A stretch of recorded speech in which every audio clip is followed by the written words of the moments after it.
The United States imports oil from Saudi Arabia, cars from Japan, TVs from Korea, and whiskey from Scotland. So what do we import from India? We import people, really smart people.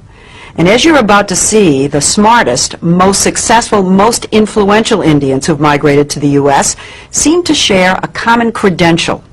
They're graduates of the Indian Institute of Technology, better known as IIT. Made up of 7 campuses throughout India, IIT may be the most important university you've never heard of. This is IIT Bombay.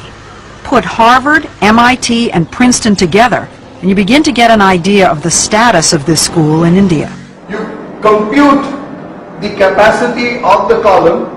IIT is dedicated to producing world-class chemical, electrical, and computer engineers. And then you plug this back in and you... With a curriculum that may be the most rigorous in the world. Getting here is the fervent dream of nearly every schoolboy. With a population of over 1 billion people in India, competition to get into the IITs is ferocious. Last year, 178,000 high school seniors took the entrance exam called the JEE. Just over 3,500 were accepted, or less than 2%. Compare that with Harvard, say, which accepts about 10% of its applicants. The IITs probably are the hardest school in the world to get into. In the whole world. To the best of my knowledge. Veena, significant would you say the impact of IIT graduates has been on the American technology revolution? It's far greater than most people realize.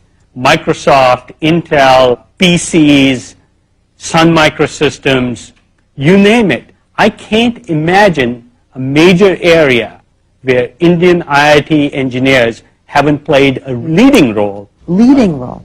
A leading role, and of course the American consumer and the American business in the end is the beneficiary of that. It isn't just high tech. The head of the giant consulting firm McKinsey & Company is an IIT grad. So is the vice chairman of Citigroup and the former CEO of U.S. Airways. Fortune 500 headhunters are always on the lookout for that IIT degree. They are favored over almost anybody else. If you're a WASP walking in for a job, you wouldn't have as much pre-assigned credibility as you do if you're an engineer from IIT. 90% of IIT students are male, and the young men we met in Bombay know they're hot commodities. The American companies love the kids from IIT. Thank goodness. That's what we work to. After I leave IIT Bombay, I hope to get a good job. So it can be a ticket to another way of life. Yes. Yeah, definitely. And a ticket out of India. How many of you think that you're going to end up in the United States? For a while, I think all of us would be there. Maybe at for some work. stage. At some stage. That's not the way it was supposed to be. I want my country to be strong.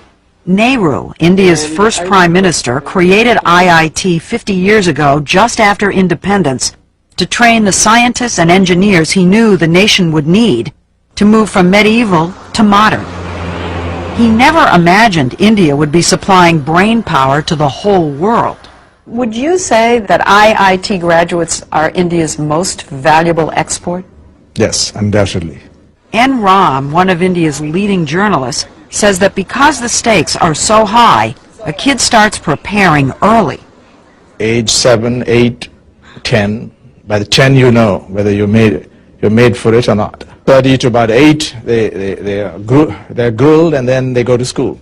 Regular school? Regular school. 4:30 to 8 a.m.? Yes. Are you saying they do that every day? Yes, every day for that period. 2 Particularly years? 2 years. Classes 11 and 12. You do nothing but study. And parents hover and push and fret. I normally stay up all night and study for my exams. How many hours? It was close to 6 hours. 6 hours of testing, then an excruciating month-long wait for the results. They put them up on the web and you can call them up, and after 10 days you get a letter. So but it's on the web so everybody knows? Yeah. You never get your marks. You just get your All India rank. You just get your rank. Rank, so you first, second, third in the country. Right. Yeah. So it goes from So 1 everybody to 3,000 roughly. So if you were 2,999. Everybody knows. Everybody knows, and you're considered really lucky. The top rankers get their photographs in the paper and all. So The high ranks. the high Yes, ranks. he's one of Of them. course. You were one of them? Yeah, somewhat, yeah. What number? I was 196. Did you get your picture in the paper? Oh, yeah. The ranking isn't just an ego trip. The top kids get to choose which campus they want and which major. It's a big deal in India. It is. Narayana Murthy, founder of the huge software company Infosys, is known as the Bill Gates of India. What about your own son? Well, my son, he probably wanted to do computer science at IIT. To do computer science at IIT, you have to be in top 200. And he couldn't do that, so he went to Cornell instead. Think about that for a minute. A kid from India using an Ivy League university as a safety school. That's how smart these guys are. I do know cases where students who couldn't get into computer science at IITs, they have gotten scholarship at MIT, at Princeton, at Caltech. Yes, sure.